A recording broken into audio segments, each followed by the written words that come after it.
નમસ્કાર વિદ્યાર્થી મિત્રો, VK Thakor new learning education YouTube ચેનલમાં આપનું હાર્દિક સ્વાગત છે। આ વિડીયોમાં આપણે વિભાગ બીના પ્રશ્નો પ્રશ્નપત્ર 2માં જે 25થી 34 પ્રશ્નો આપેલા છે તેની સમજૂતી સાથે સોલ્યુશન આ વિડીયોમાં જોઈશું। એમ તો વિભાગ એની પણ ચર્ચા આપણે આગળ વિડીયોમાં જણાવી ચૂક્યા છીએ। હવે આપણે શરૂ કરીએ છીએ અહીંયા વિભાગ બીનો પ્રશ્ન નંબર 25 થી પ્રશ્ન નંબર 34 સુધી અથવા સહિતના તમામ પ્રશ્નો બરાબર। તો સૌથી પહેલાં તો 25મો પ્રશ્ન આપેલો છે। તો 25મા પ્રશ્નમાં જોઈ લો, જો સમાંતર શ્રેણીનું 7મું પદ 108 અને 11મું પદ 212 હોય તો તેનું nમું પદ શોધો। જો અહીંયા પહેલાં તો 7મું પદ, તો સૌથી પહેલાં અહીંયા જોઈ લેવાનું આપણે 7મું પદ। તો 7મું પદ એટલે A7 બરાબર 108। અહીંયા 7મા પદને આપણે A7 કહીએ છીએ। અને બીજું છે 11મું પદ, તો A11 બરાબર 212। જો હવે આપણે અહીંયા nમું પદ શોધવાની વાત છે। nમું પદ એટલે અહીંયા પરીક્ષામાં તમારે કદાચ 10મું પદ, 20મું પદ, 30મું પદ બરાબર, 100મું પદ, આવા ઘણા બધા દાખલાઓ બને છે, પણ આપણે અહીંયા nમું પદ શોધવા માટેનો દાખલો છે। તો સૌથી પહેલાં તો આપણે શું ધ્યાનમાં રાખવાનું, જે આપણે મોટી સંખ્યા છે એ અને આપણે am ધાર લેવાની, અને જે નાનું છે આપણે એને an ધારશું। તો ડી શોધવા માટે ડાયરેક્ટ જ આપણે અહીંયા સૂત્રનો ઉપયોગ કરશું, am માઇનસ an ભાગ્યા m માઇનસ n બરાબર, m માઇનસ n। તો હવે આમાં કિંમતો મૂકીએ આપણે, તો am એટલે 212। તો અહીંયા 212 માઇનસ an એટલે કેટલા, 108। તો આપણે 108 મૂકી દેવાના। તો ભાગ્યા કેટલા છે, m માઇનસ n। તો m માઇનસ n એટલે કેટલા, તો m એટલે મોટી સંખ્યા 11 છે આપણી, અને n એટલે નાની સંખ્યા કઈ છે, 7મું પદ। ચલો તો આગળ જોઈએ, 212 માંથી 108 બાદ કરશો એટલે કેટલા વધશે, તો બાદબાકી બંનેની 104 થશે, અને ભાગ્યા 11 માઇનસ 7 એટલે 4। તો 104 ભાગ્યા 4 કરવાના થશે, એટલે ભાગ ચલાવશું તો 26 આવશે। તો ડી બરાબર 26 મળશે। ત્યાર પછી હવે આપણે મેળવીએ આગળ એ શોધવો પડશે, કેમ કે એ શોધ્યા વગર, એ મેળવ્યા પછી જ આપણે nમું પદ શોધી શકીએ। એ શોધવો પડે પહેલાં। તો એ શોધવા માટે શું કરવું પડશે, તો આપણે નાનું પદ છે આપણે an વાળું લઈ લઈએ। તો an બરાબર a plus n minus 1 D.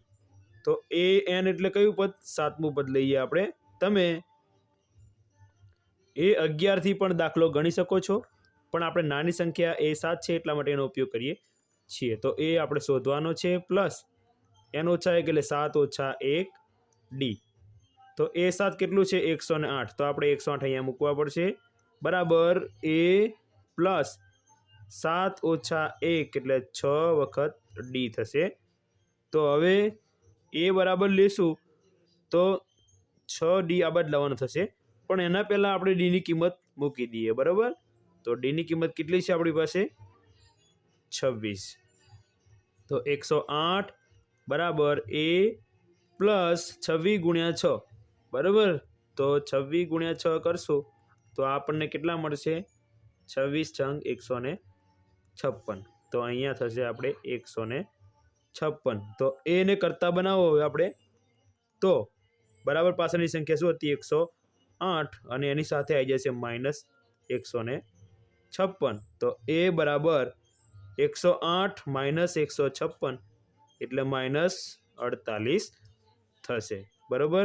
હજુ આપણને nમું પદ મળ્યું નથી, તમારે નીચે સળંગ લખવાનું છે બરાબર। મારે અહીંયા પેજ ન બદલવું પડે એટલા માટે હું અહીંયા સાઈડમાં જ લખું છું। ચલો nમું પદ શોધવા માટે ફરીથી આપણે સૂત્ર મૂકવું પડશે, કયું, તો nમા પદ માટેનું an બરાબર a પ્લસ n ઓછા 1 ડી. હવે આપણે એનની કિંમત મૂકવાની નથી, તો એન આપણે એમને એમ રાખવાનું છે. એ હવે મૂકવાનો છે આપણે -48 પ્લસ એન આપણે શોધવાનો, એટલે કે એનમું પદ તો આપણે રાખવાનું છે એમને એમ, બરાબર. તો ડી કેટલો છે? 26. તો એન બરાબર -48 પ્લસ 26 ગુણ્યા એન એટલે 26 એન અને 26 એકા 26, કેમ કે આનો ગુણાકાર અહીંયા બંને જગ્યાએ થશે, પછી જ આપણે આગળ વધશું એમ, બરાબર. ગુણાકાર થઈ ગયા પછી હવે જોઈએ તો એન બરાબર -48 અને -26, બે માઇનસ છે એટલા માટે સરવાળો થશે. એટલે આપણી પાસે અહીંયા પહેલાં એન વાળું પદ લખી નાખશું, 26 એન અને -48 પ્લસ 26 એટલે 74. તો આપણો આ થશે જવાબ, બરાબર. આ થયો આપણો જવાબ. ચલો નેક્સ્ટમાં હવે આગળ દાખલામાં જોઈએ પ્રશ્ન નંબર 25. આ પ્રશ્ન પણ સમાંતર શ્રેણી છે, બરાબર. તો આપણે અહીંયા જવાબ લખશું આગળ. હવે જવાબ 25. તો હવે પહેલાં તો અહીંયા આપણે જોવાનું એ બરાબર શું છે, તો પ્રથમ પદ એ બરાબર પ્રથમ પદ બરાબર કેટલું છે? 3. હવે આપણે ડી શોધી નાખીએ. ડી બરાબર a2 માઇનસ a1. હવે તમને કહી દઉં કે એ બરાબર a1 જ હોય, કેમ કે પ્રથમ પદને એ કહો કે a1 કહો બંને એક જ થાય. તો a2 કેટલું છે?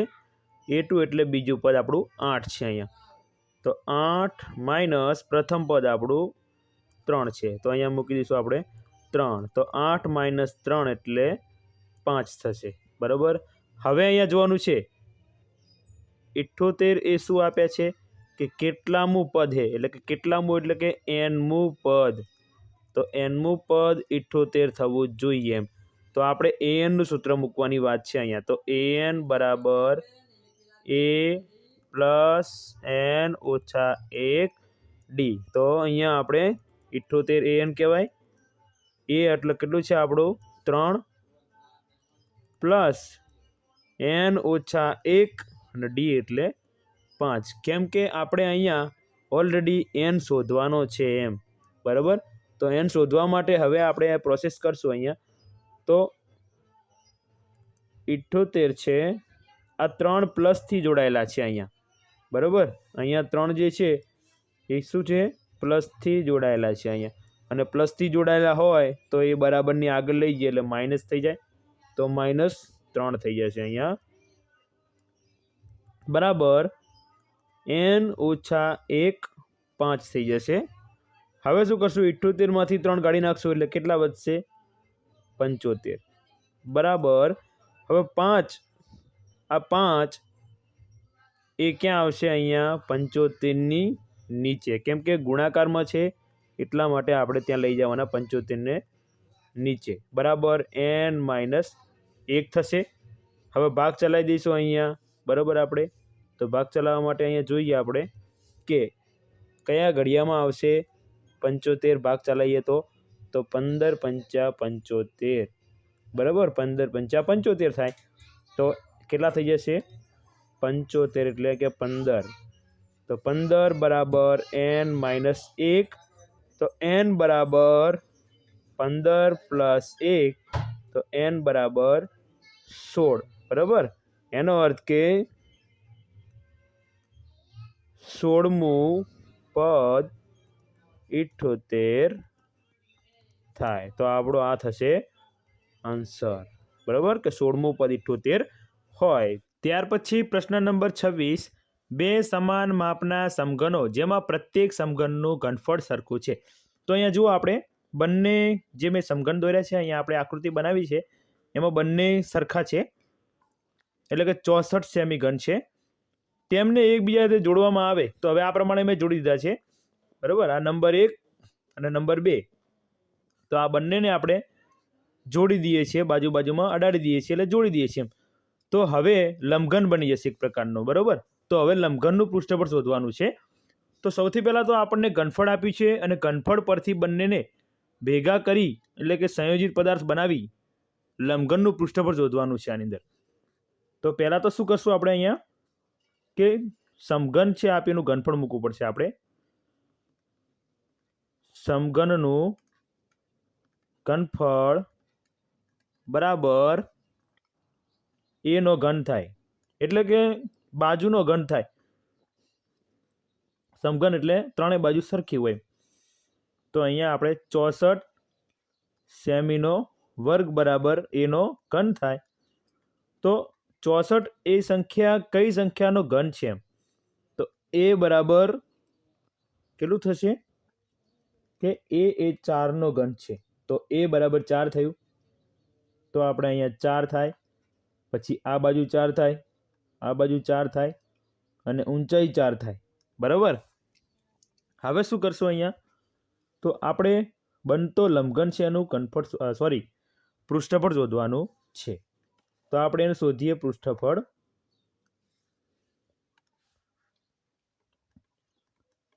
લંબઘનનું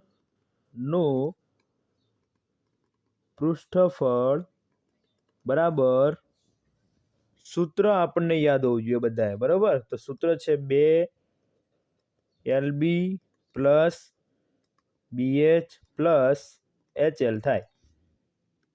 તો 2 લંબાઈ કેટલી થઈ ગઈ? 8 થઈ ગઈ. બરાબર. 4A અને 4A બંને ભેગા કર્યા છે આપણે સમઘન એટલે 4 અને 4 8 થઈ જશે. 8 પહોળાઈ આપણે એમનેમ જ રહેશે. તો 8 ગુણ્યા 4 વત્તા B એટલે 4 ગુણ્યા 4 એટલે ઊંચાઈ પણ 4 જ છે, પ્લસ 4 ગુણ્યા 8 એટલે લંબાઈ પાછી કેટલી થઈ છે? 8. તો 2 ના 2. સૌથી પહેલાં આપણે બધાના અહીંયા નીચે અંડરલાઈન કરું છું એના ગુણાકાર થઈ જશે. તો 8 ચોક 32 પ્લસના પ્લસ, ચોકો ચોકો 16 પ્લસ 8 ચોક 32. હવે આપણે બધા જનો સરવાળો કરી દઈશું. 32 પ્લસ 16 પ્લસ 32 એટલે બધાનો સરવાળો કરશું આપણે. તો 2 ને 6 8 ને 2 10 ની 0 વધી 1 ને 3 4 ને 5 ને 3 8. બરાબર. તો 8 થશે એટલે 80 એમ. તો 80 ગુણ્યા 2 એટલે 160. બરાબર. તો અહીંયા આપણું ક્ષેત્રફળ એનું થશે એટલે કે પૃષ્ઠફળ થશે 160 સેમી વર્ગ. અહીંયા એકમ લખવો ફરજિયાત છે. ત્યાર પછી દાખલા નંબર આપણે આગળ જોઈએ. 26 જોઈએ. અહીંયા એક નળાકારના બંને છેડે અર્ધગોલકથી બંધ કરવામાં આવ્યા છે. તો એવી આકૃતિ આપણે અહીંયા દોરેલી છે. તો આકૃતિની અંદર તમે જોશો તો આપણે રકમમાં જોઈએ કે નળાકારની ત્રિજ્યા 14 સેમી છે. બરાબર.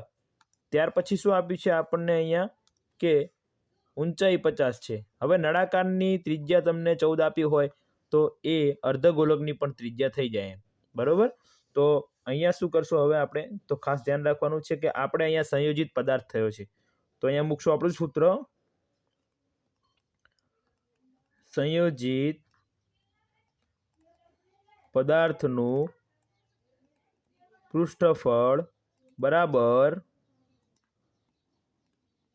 નળાકારની વક્ર સપાટીનું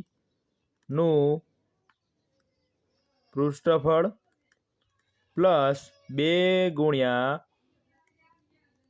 અર્ધગોલકની વક્ર સપાટીનું પૃષ્ઠફળ.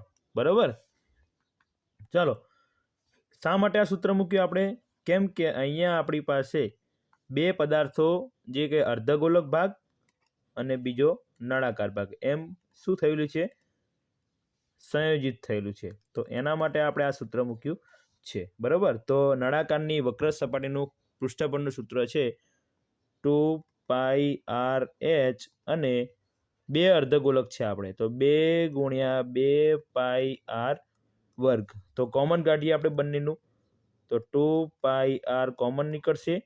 h પ્લસ હજુ અહીંયા 2 નીકળ્યા પછી 2 બાકી રહેશે એક આપણે તો અહીંયા 2r થઈ જશે. તો હવે કિંમતો મૂકીએ. 2 ગુણ્યા 22 સત્તાંશ. પાયની કિંમત આપણી 22 સત્તાંશ છે. 3.14 આપ્યું હોય તો મૂકવાની. આપી નથી, બરાબર, એટલે આપણે મૂકી દઈશું 22/7. ત્રિજ્યા કેટલી છે? બંનેની સરખી છે એટલે કોમન નીકળે તો આપણે 14 h એટલે 50 પ્લસ 14 ગુણ્યા 2, કેમ કે ત્રિજ્યા કેટલી છે આપણી? 2r છે. ચલો ભાગ ચલાવી દઈએ આપણે અહીંયા. તો ભાગ ચલાવીએ એટલે 7 દુ 14 થશે, બરાબર. હવે આગળ વધીએ તો 2 ગુણ્યા 22 ગુણ્યા 2 તો 22 દુ 44, 44 દુ 88 ગુણ્યા 50 વત્તા 14 દુ અહીંયા 28 થઈ જશે, બરાબર. તો આપણે અહીંયા 88 એમના એમ ગુણ્યા 50 વત્તા 28, તો 50 અને 28નો સરવાળો કરીએ તો કેટલો થાય? 78 થશે.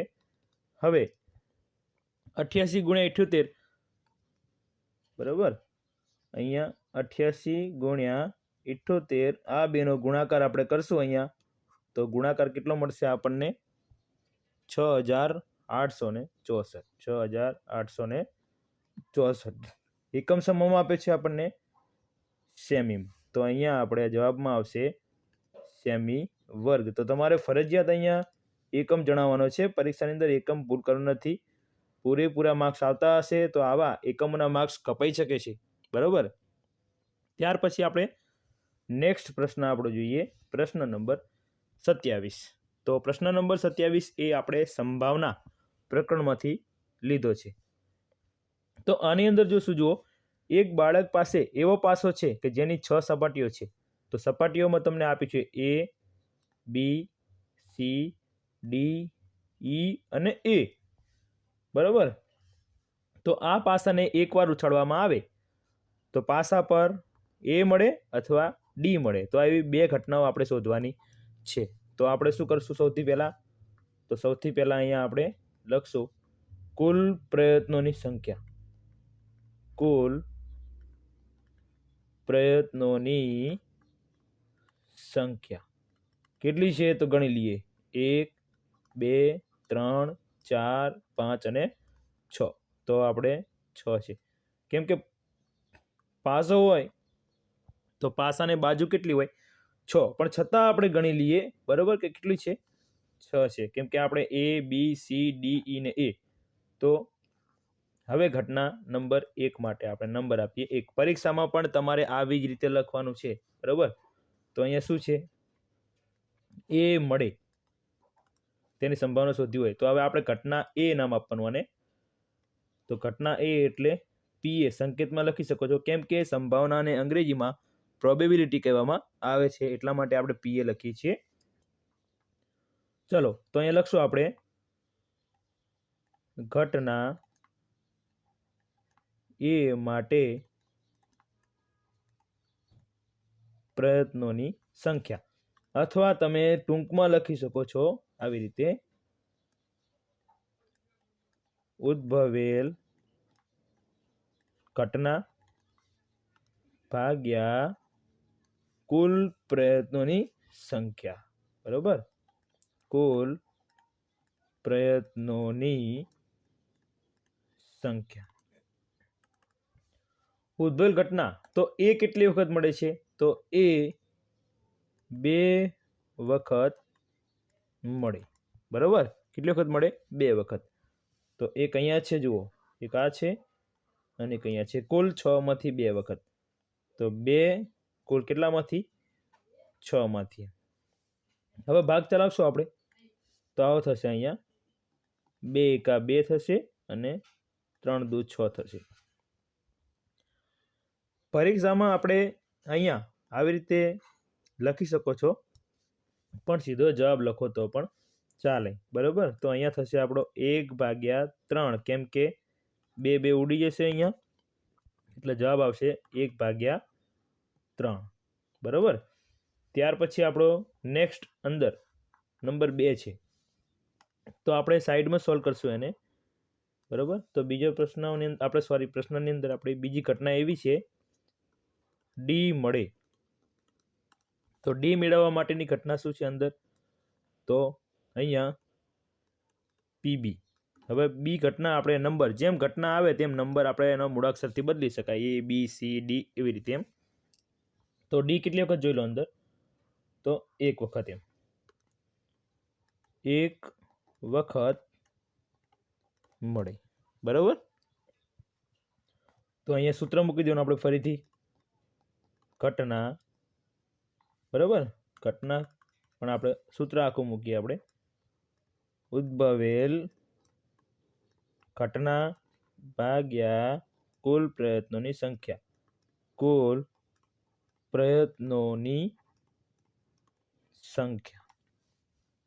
ચાલો, તો ઉદ્ભવેલ ઘટના શું બને છે અહીંયા, તો 1, તો 1 ભાગ્યા કુલ કેટલી છે 6, તો આનો જવાબ કેટલો થશે 1/6,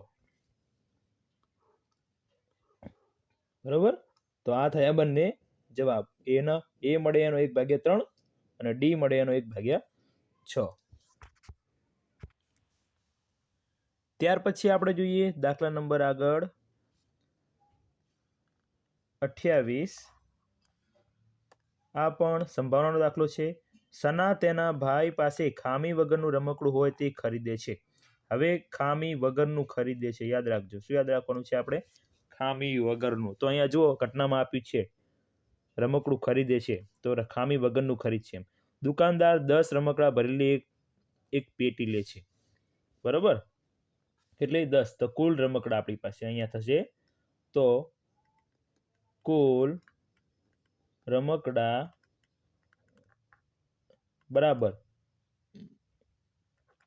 10, એટલે કુલ પ્રયત્નો થયા કહેવાય. અને શું કહેવાય, કુલ પ્રયત્નો, કુલ પ્રયત્નોની સંખ્યા થઈ કહેવાય, બરાબર. ચલો, તો નેક્સ્ટમાં આપણે જેમાં 3 રમકડા ખામી વાળા છે, તો ચલો લખીએ અહીંયા ખામી વાળા રમકડા બરાબર 3, તો ખામી વગરના કેટલા હોય આમાં, તો ખામી વગરના રમકડા બરાબર 10 - 3 એટલે 7 હોય. તો આપણે યાદ રાખી લેવાનું આ, કે જ્યારે પણ આવો દાખલો પૂછાય તો એક વિગત આપી હોય ને બીજી વિગત ન પણ આપી હોય, ખામી વાળું અને ખામી વગરના આવા હોય, બરાબર, તો આપણે શોધી લેવાના. ચલો નેક્સ્ટમાં આગળ વધીએ. હવે યાદચ્છિક રીતે રમકડું સનાને બતાવે છે. તો પહેલી ઘટના છે આપણી, સના રમકડું ખરીદે છે. તો અહીંયા આપણે નંબર 1, સના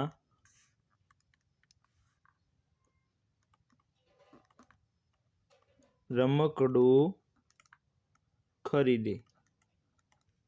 તો કેટલા રમકડા ખરીદશે, 7 રમકડા ખરીદશે, રમકડા ખરીદશે. કેટલા, 7 રમકડા આપણે ખરીદી શકશે. તો હવે અહીંયા ઘટના આપણી શું બની, તો પીએ બરાબર ઉદ્ભવેલ ઘટના ભાગ્યા કુલ પ્રયત્નોની સંખ્યા. નીચે આપણે લખશું અહીંયા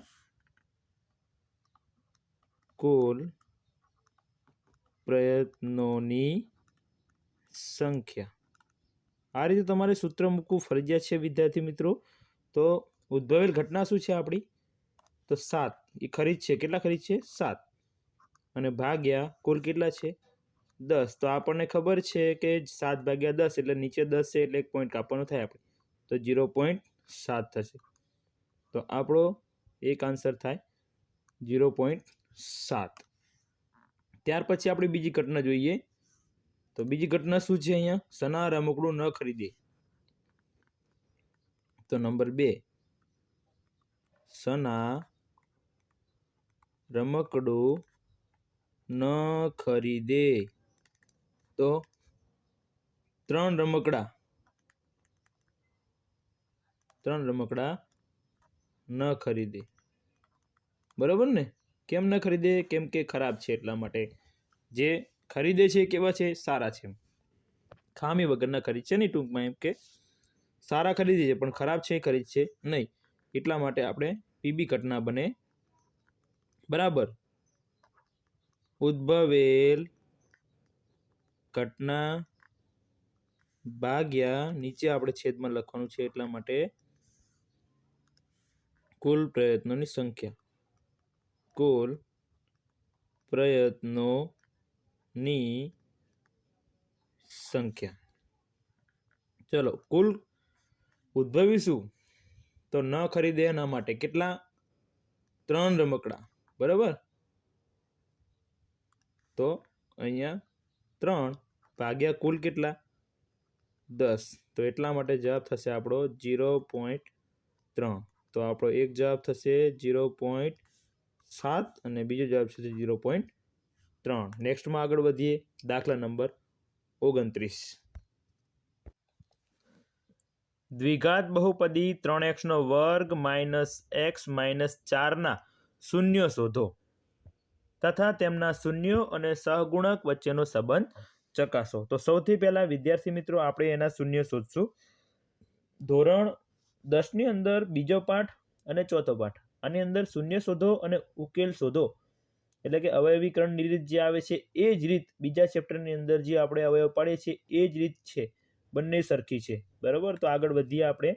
તો રકમ લખીએ પહેલા અહીંયા 3x² - x - 4.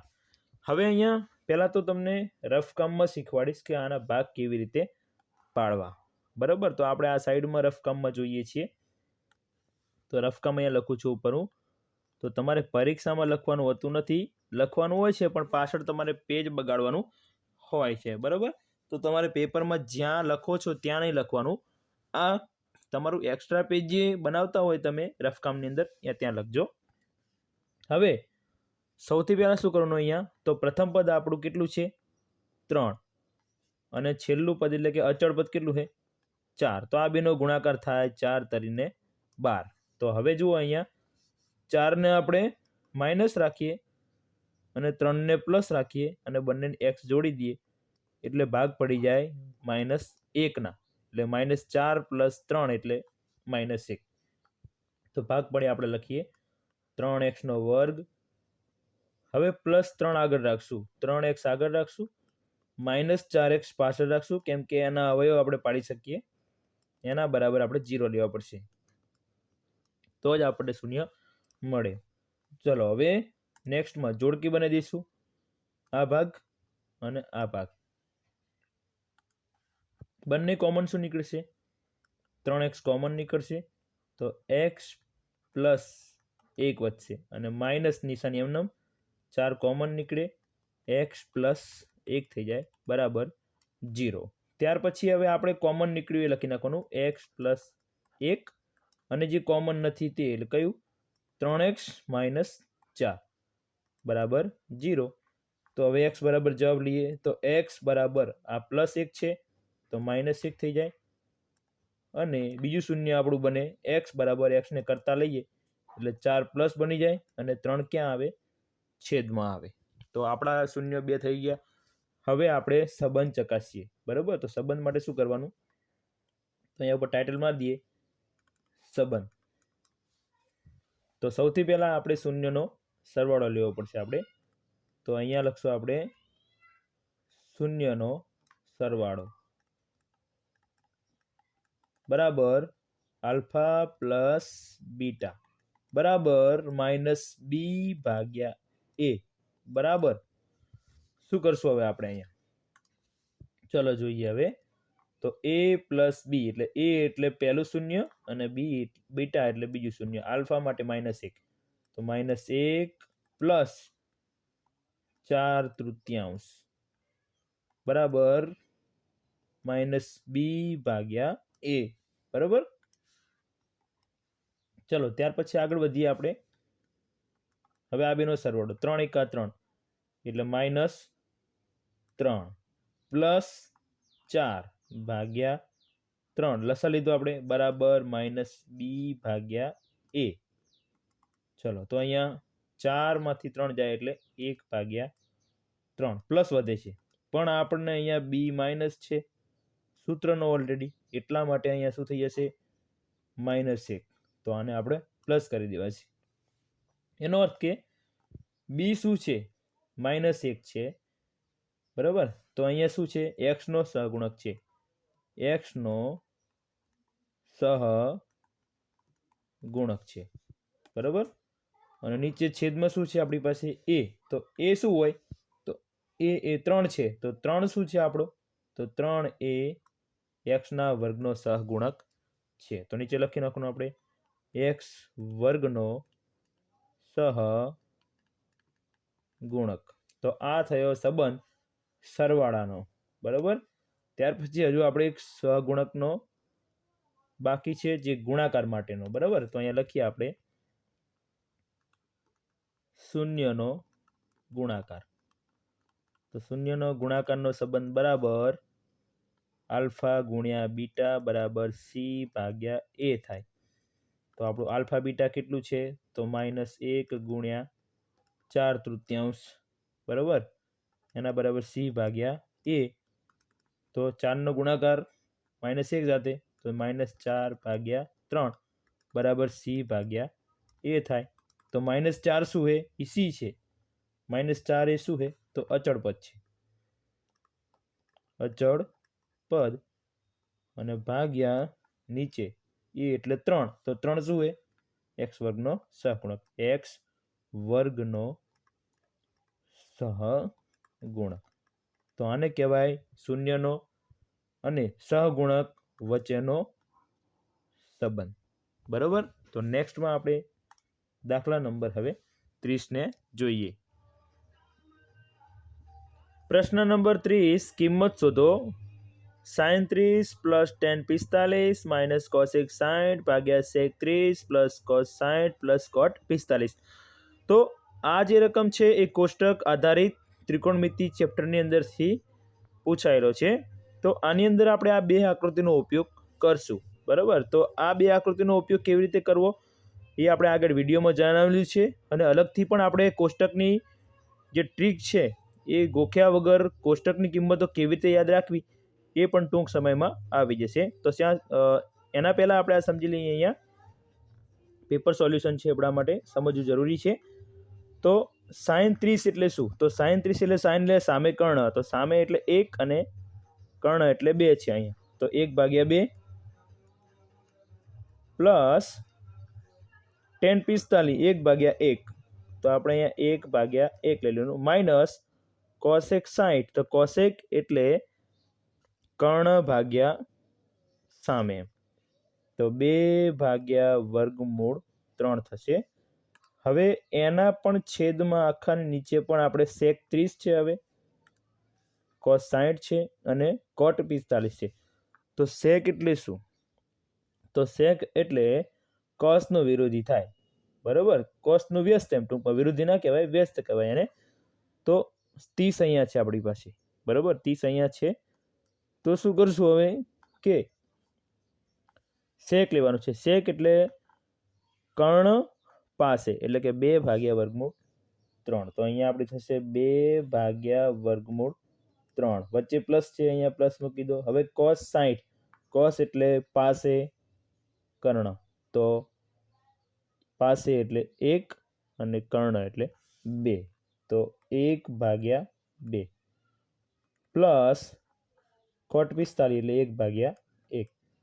કિંમતો મૂક્યા પછી હવે આપણે આનો લસા લઈ અને આનો ઉકેલ શોધી નાખવાનો. ચલો જોઈએ આપણે, ધ્યાન આપજો પૂરેપૂરું.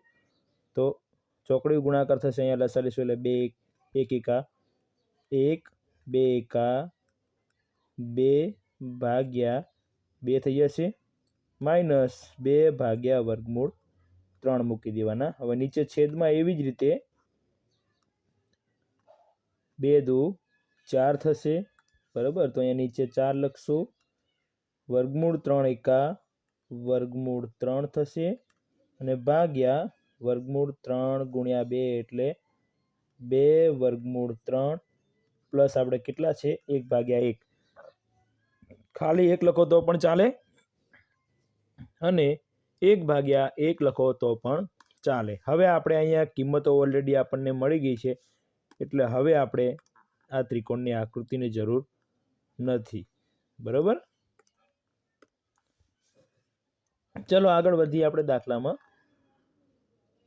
તો હવે આગળ આ સ્ટેપમાં સરવાળો કરશું તો 2 ને 1 3 થશે, તો 3 ભાગ્યા 2 માઇનસ 2 ભાગ્યા વર્ગમૂળ 3 અને એના છેદમાં લસા લઈ લઈએ આપણે આનો અહીંયા, તો 4, ચલો આપણે લસા લઈશું અહીંયા, તો 4 પ્લસ વર્ગમૂળ 3 પ્લસ 2 વર્ગમૂળ 3 એકા 2 વર્ગમૂળ 3 થશે, બરાબર। ચલો તો એના છેદમાં આખાની નીચે 2 વર્ગમૂળ 3 થઈ જશે। ત્યાર પછી આગળ વધીએ, હવે આ બેનો લસા લઈ લો ઉપર, તો 3 વર્ગમૂળ 3 માઇનસ 2 દુ 4, નીચે હવે છેદમાં લઈ લઈએ આપણે એનું એ જ, પણ આપણે શું કરવાનું છે હવે કે 2 વર્ગમૂળ 3 અહીંયા 2 વર્ગમૂળ 3 આપણે મૂકવું પડશે અહીંયા લસા તરીકે 2 વર્ગમૂળ 3। હવે એનો પણ છેદનો પણ છેદ છે આપણી પાસે, તો એની અંદર શું કરશું હવે આપણે અહીંયા સ્ટેપ જ્યાં બરાબર છે એ આપણે એની સામે લખશું, બરાબર। ચલો હવે આગળ લખશું એટલે ખ્યાલ આવશે આપણને। તો અહીંયા જોશું આપણે કે 4 પ્લસ વર્ગમૂળ 3 પ્લસ 2 વર્ગમૂળ 3, તો આપણા 4 ના 4 પ્લસ 2 વખત વર્ગમૂળ 3 અને 1 વખત, એટલે કે 3 વર્ગમૂળ 3 અને એના છેદમાં છે હજુ આપણી પાસે કઈ સંખ્યા છે 2 વર્ગમૂળ 3, તો આપણે લખશું 2 વર્ગમૂળ 3, તો 2 વર્ગમૂળ 3 2 વર્ગમૂળ 3 આપણે એનો લોપ થઈ જશે આ બેનો। તો વધે શું આપણી પાસે હવે, તો આપણી પાસે આ વધે છે એ લખીએ। ત્યાર પછી આપણે જોઈશું અહીંયા 3 વર્ગમૂળ 3 માઇનસ 4 અને એના છેદમાં શું વધ્યું, ખાલી માત્ર ને માત્ર 4 પ્લસ 3 વર્ગમૂળ 3, તો એને આપણે 3 વર્ગમૂળ 3 પ્લસ 4 રીતે લખી શકાય છે, બરાબર। તો હવે એનું સમીકરણ કરશું, જે હું અંડરલાઈન કરું છું એનું આપણે સમીકરણ કરવું પડશે। આનું સમીકરણ કરીએ હવે, તો સમીકરણ એટલે શું કે જે પ્લસ આપ્યા હોય તો માઇનસ વડે ગુણવાના અને માઇનસ હોય તો પ્લસ કરી અને છેદનો સમય બની જવો જોઈએ। તો આપણી પાસે અહીંયા 3 વર્ગમૂળ 3 માઇનસ 4 અને છેદમાં પણ એનું જ લખવાનું આપણે, બરાબર। તો લખી નાખીએ અહીંયા આપણે 3 વર્ગમૂળ 3 માઇનસ 4। ત્યાર પછી આપણે આગળ જોશું હવે તો શું કરવાનું, હવે તો ગુણાકાર કરશું, સમીકરણ કરવા માટે ગુણાકાર કરવો જરૂરી છે। તો ઉપર બંને સરખી નિશાની છે, બરાબર, સરખી નિશાની હોય એટલે એનો વર્ગ થઈ જાય। 3 વર્ગમૂળ 3 માઇનસ 4નો વર્ગ કરી દેવાનો, સરખી નિશાની છે એટલે વર્ગ। હવે બંને નિશાનીઓ વિરુદ્ધ છે એટલે ગુણાકાર, 3 વર્ગમૂળ 3 ગુણ્યા 3 વર્ગમૂળ 3, તો 3 ગુણ્યા 3 એટલે 9 અને વર્ગમૂળ 3 ગુણ્યા વર્ગમૂળ 3 એટલે 3, તો 9 તરી 27, બરાબર। તો અહીંયા રફકામમાં કેટલું આવ્યું આપણને 27, તો 27 વચ્ચે માઇનસ મૂકવાનું, એક પ્લસ અને એક માઇનસ છે એટલે ચોકો ચોકો 16 થાય। ચલો હવે નેક્સ્ટમાં આગળ વધીએ, તો પ્રથમ પદનો વર્ગ આપણે લેવાનો પહેલાં અહીંયા, તો પ્રથમ પદનો વર્ગ કેટલો થાય આપણી પાસે 3 વર્ગમૂળ 3નો વર્ગ એટલે 3નો વર્ગ 9, 9 તરી 27, 27 વચ્ચે માઇનસ, હવે 2 ગુણ્યા પ્રથમ પદ ગુણ્યા બીજું પદ, તો 2 તરી 6, 6 ચોક 24, તો 24 વર્ગમૂળ 3 અને છેલ્લા પદનો વર્ગ એટલે પ્લસ 16 કરવાનું। ત્યાર પછી નીચે હવે ડાયરેક્ટ આપણે બાદબાકી કરવાની છે, 27 માઇનસ 16, તો 27માંથી આપણે 16 કાઢીએ તો કેટલા વધે આપણે 11। હવે ચાલો ઉપર જોઈ લઈએ વિગતમાં, 27 પ્લસ 16 એટલે 43 થાય, માઇનસ 24 વર્ગમૂળ 3 ભાગ્યા 11, બરાબર। તો આપણો આ જવાબ થશે 43 માઇનસ 24 વર્ગમૂળ 3 ભાગ્યા 11। ત્યાર પછી હવે એનો અથવા દાખલો કેવો છે આપણે નેક્સ્ટમાં જોઈએ। જો 2 એ લઘુકોણનું માપ હોય તો એટલે કે 2a છે એ લઘુકોણનું માપ છે તથા tan 2a બરાબર cot a માઇનસ 18 હોય તો એની કિંમત શોધો. તો સૌથી પહેલાં તો આપણે શું નક્કી કરવાનું છે કે 2a બરાબર લઘુકોણ છે. લઘુકોણ એટલે તેનું માપ કેવું હોય 0 થી 90ની વચ્ચેનું એમ. ચાલો તો આપણને આપેલું શું હોય અહીંયા તો એ આપેલું છે એના પહેલાં તમે એક વિગત જાણી લો કે tan 2a આપ્યું છે એની જગ્યાએ આપણે cot આપ્યું છે. અહીંયા tan છે અને અહીંયા cot છે અને અહીંયા 18 અંશ આપેલા છે. તો આપણે શું કરશું અહીંયા તો કોટિકોણના નિયમનો ઉપયોગ થશે એમ. તો tan વિગત શરૂ કરીએ. tan 2a બરાબર cot a માઇનસ 18 અંશ બરાબર. હવે tan 2a છે એનું કન્વર્ટ તમે શેમાં કરી શકો છો કોટમાં. તો 10 નું કોટ થઈ જાય તો કોટ મૂકો તો તમારે 90 માઇનસ થીટા કરવો પડે એના બરાબર કોટ a માઇનસ 18 થાય. ચાલો તો કોટ કોટ હવે આપણી પાસે ઉડી જશે કેમ કે અહીંયા ભાગ્યમાં આવી શકે એટલે ઉડી જાય. વધીશું તો 90 માઇનસ 2a બરાબર a માઇનસ 18. તો અહીંયા જો 2a છે એ 2a ને a સાથે લઈ દઈએ એટલે અહીંયા a પ્લસ 2a થાય અને આ બાજુ 90ની સાથે પ્લસ 18 થઈ જાય. તો 90 પ્લસ 18 એટલે 108. 108 બરાબર 3a થાય. એનો અર્થ કે a બરાબર કરીએ તો આપણે 108 ભાગ્યા 3 થઈ જાય તો a બરાબર 36 તરી 108 થાય. તો એનું મૂલ્ય કેટલું હોય 36 હોય. કેટલું હોય 36 બરાબર. ત્યાર પછી નેક્સ્ટ દાખલો આપણે જોઈએ. પ્રશ્ન નંબર 31. એક વર્તુળના કેન્દ્ર O થી 17 અંતરે આવેલા બહિર્ભાગના બિંદુ A છે. A માંથી પસાર થતો સ્પર્શક વર્તુળને B આગળ સ્પર્શે છે. જો AB બરાબર 15 હોય તો વર્તુળની ત્રિજ્યા શોધો. તો અહીંયા આપણે વર્તુળનું કેન્દ્ર O છે. A માંથી પસાર થતો સ્પર્શક B આગળ સ્પર્શે છે. તો O થી 17 મીટર મીટરમાં નથી માપ આપ્યું નથી આપણને તો 17 અહીંયા તો આ માપ 17 થશે. ત્યાર પછી સ્પર્શક AB બરાબર 15 એમ આનું માપ 15 છે. તો ત્રિજ્યાનું માપ શોધો. તો ત્રિજ્યા બરાબર એટલે R બરાબર શોધવાનું છે. તો અહીંયા ધ્યાન રાખવાનું આપણે કે OA બરાબર 17 AB બરાબર 15 આપણે ત્રિજ્યા શોધવાની છે બરાબર. તો ત્રિજ્યા શોધવા માટે આપણે પાયથાગોરસ લાગુ પડે કેમ કે અહીંયા સ્પર્શક હંમેશા ત્રિજ્યાને શું બનાવે કાટખૂણો બનાવે. તો પાયથાગોરસ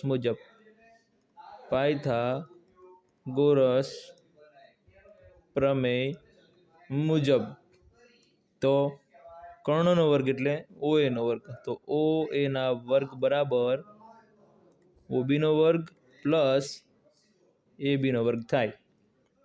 તો OA નો વર્ગ એટલે કેટલો તો 17 નો વર્ગ. તો 17 નો વર્ગ બરાબર OB એટલે ત્રિજ્યાનો વર્ગ. તો ત્રિજ્યાનો વર્ગ પ્લસ AB એટલે 15 નો વર્ગ. 17 નો વર્ગ કેટલો થાય તો 17 નો વર્ગ આપણે યાદ રાખવાનું કે 17 ગુણ્યા 17 બરાબર 0 1 7 7 1 1 1 70 70 49 વધી 4 7 1 7 ને 4 11 તો 9 7 ને 1 8 1 ને 1 2 તો 289 બરાબર ત્રિજ્યાનો વર્ગ પ્લસ 15 નો વર્ગ. તો 15 નો વર્ગ 225 થાય. તો ત્રિજ્યાના વર્ગ બરાબર 289 મોટી સંખ્યા માઇનસ 225 થાય. તો ત્રિજ્યાના વર્ગ બરાબર ચલો તો 289 માઇનસ 225 9માંથી 5 એટલે 4 8માંથી 2 એટલે 6 0 એટલે અહીંયા તો કેટલો આવે 64. તો R બરાબર R નો વર્ગ 64 હોય તો R કેટલો હોય તો 8 હોય બરાબર. તો ત્રિજ્યા 8 હોય, બરાબર। ત્યાર પછી પ્રશ્ન નંબર 32, ટાવરના પાયાથી 30 મીટર દૂર રહેલા જમીન પરના એક બિંદુથી ટાવરની ટોચના ઉચ્છેદ કોણનું માપ 30 છે, તો ટાવરની ઊંચાઈ શોધો। આપણે ટાવરની ઊંચાઈ શોધવાની છે। તો સૌથી પહેલાં આ રકમમાં શું ધ્યાન રાખવાનું આપણે કે પહેલાં તો એક ટાવર છે, તો પહેલાં એક આપણે ટાવર દર્શાવી દઈએ। તો આ થયું ટાવર, આપણે દોરવાની જરૂર નથી અહીંયા, ખાલી આપણે લખી નાખશું ચાલશે અહીંયા ટાવર, બરાબર। હવે એના પાયાથી, તો એનો પાયો જે છે ત્યાંથી જમીનની વાત છે, અહીંયા તો નિરીક્ષણ બિંદુ આવશે આગળ, તો તેનું માપ કેટલું છે તો 30 મીટર દૂર છે। તો અહીંયા આપણે 30 મીટર દૂર છે અને હવે ત્યાંથી આપણે ઉચ્છેદ કોણ બનાવવાનો છે। ઉચ્છેદ કોણ એટલે ઉપર જોવાની વાત છે, તો ઉપર જોશું અહીંયા, તો અહીંયા આપણે ખૂણો બનાવશે 30નો, તો અહીંયા 30નો ખૂણો, બરાબર। તો આપણે ટાવરની ઊંચાઈ શોધવાની છે, તો નામ આપી દઈએ ABC એમ। તો અહીંયા લખી નાખશું આપણે પહેલાં તો AB બરાબર ટાવરની ઊંચાઈ, ટાવરની ઊંચાઈ। ત્યાર પછી અહીંયા નીચે 30 મીટર દૂર શું છે, ટાવરના પાયાથી જમીન પરના એક બિંદુનું અંતર 30 અને ઉચ્છેદ કોણ 30 એમ, બરાબર। તો થીટા બરાબર 30 અને BC બરાબર પણ 30। ચલો, તો આ ખૂણો છે અને આ બાજુનું માપ છે, એટલે કે જમીનથી નીચેના ભાગની વાત છે। ચલો, તો શોધવાનું ટાવરની ઊંચાઈ, તો 30નું BC પાસે કહેવાય, એટલે આપણે પાસે અને સામે થાય, તો tan ઉપયોગ કરી શકાય। tan 30 બરાબર AB ભાગ્યા BC। તો tan 30ની કિંમત શોધવી હોય તો આપણે તો એક ફોર્મ્યુલા યાદ કરાવ્યો, તો આપણે ફોર્મ્યુલા યાદ કરી લઈએ। તો અહીંયા 30, તો 30નું અહીંયા શું હોય, વર્ગમૂળ 3 હોય, અહીંયા 2 હોય અને અહીંયા 1 હોય, તો સામે ભાગ્યા પાસે tan એટલે તો 1 ભાગ્યા વર્ગમૂળ 3 કિંમત છે, બરાબર। AB આપણે શોધવાનું છે, તો AB ભાગ્યા BC એટલે 30।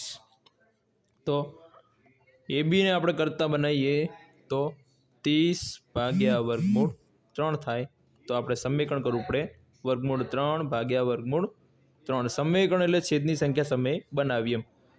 તો ચલો, અહીંયા 30 વર્ગમૂળ 3 ભાગ્યા વર્ગમૂળ 3 ગુણ્યા વર્ગમૂળ 3 એટલે સંખ્યા પોતે, તો 3 × 30 એટલે 10 વર્ગમૂળ 3 થાય।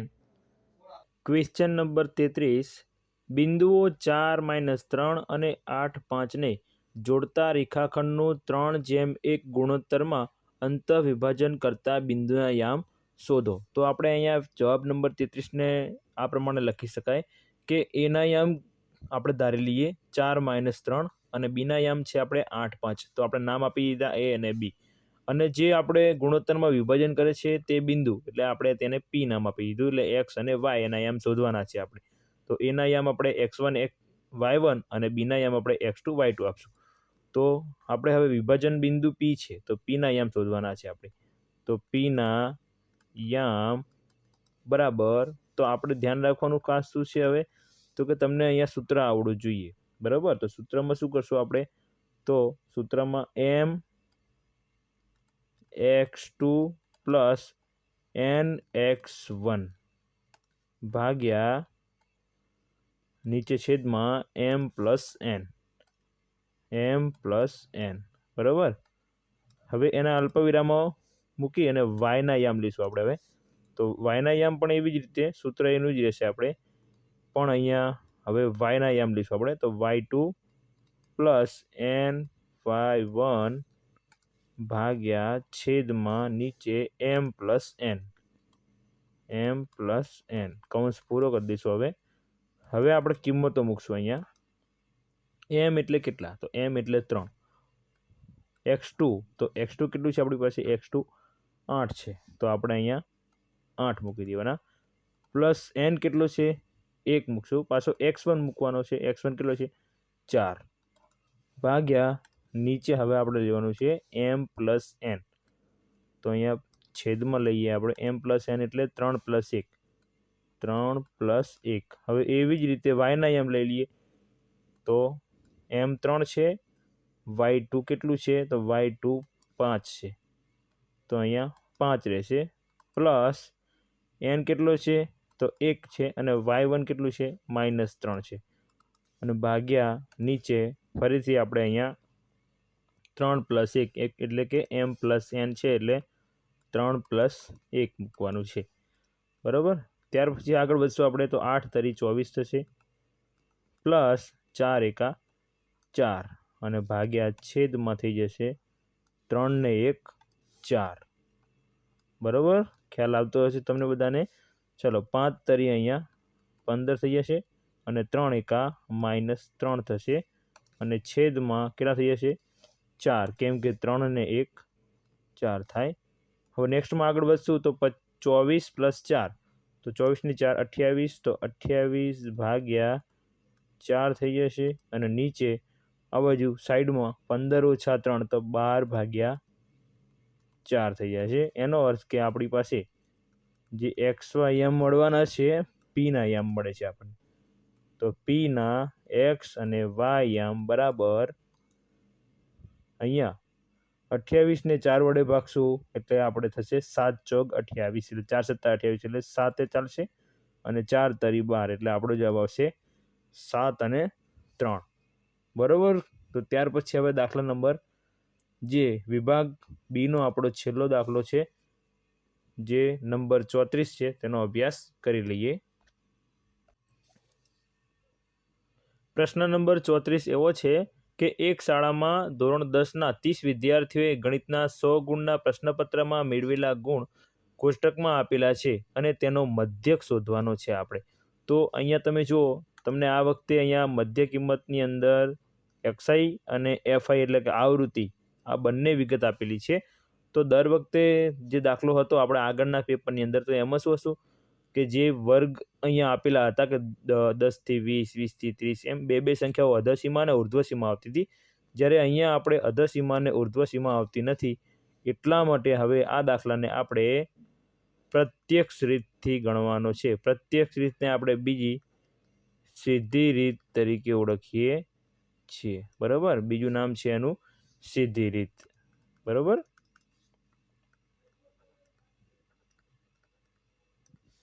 હવે અહીંયા શું કરવાનું, તો આપણે સૌથી પહેલાં તો અહીંયા કોષ્ટક આપેલો છે, અને કોષ્ટકને આપણે વ્યવસ્થિત ઉતારી દેવાનું છે. આ પ્રમાણે આપણે રકમ ઓલરેડી લખાઈ ગઈ છે, એટલે રકમની જરૂર પડશે નહીં. તો પહેલું કાનું છે, આપણે મેળવેલ ગુણ XI આપેલી છે, અને બીજું આપી છે FI. તો સીધી રીતમાં આપણે XI અને FIની જરૂર હોય છે. તો અહીંયા FI અને XIનો ગુણાકાર અહીંયા ત્રીજા ખાનામાં આપણે મૂકશું. તો 10 × 1 એટલે 10 એકા 10 થશે, 20 × 1 એટલે 20 થશે.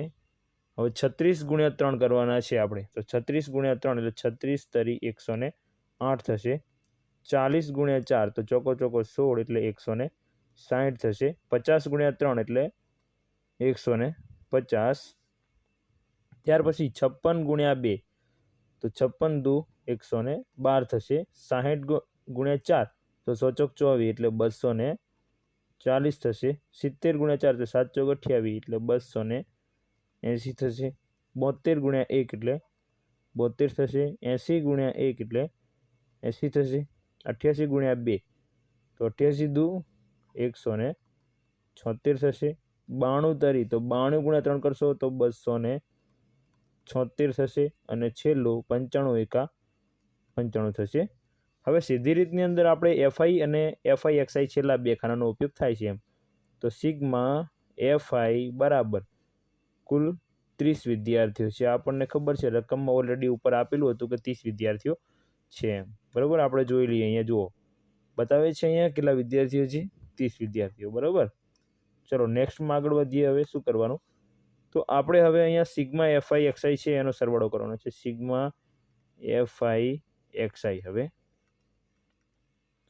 તો ધ્યાન શું રાખવાનું તમારે, તો કે આ બધી સંખ્યાનો સરવાળો કરવાનો છે.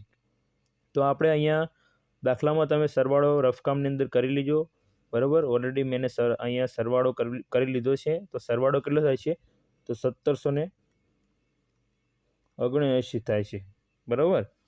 તો આ સરવાળો કરશો તમને આટલો મળી જશે. ચલો હવે આપણે મધ્યક શોધીએ. તો મધ્યક બરાબર એટલે કે એક્સ બાર બરાબર સિગ્મા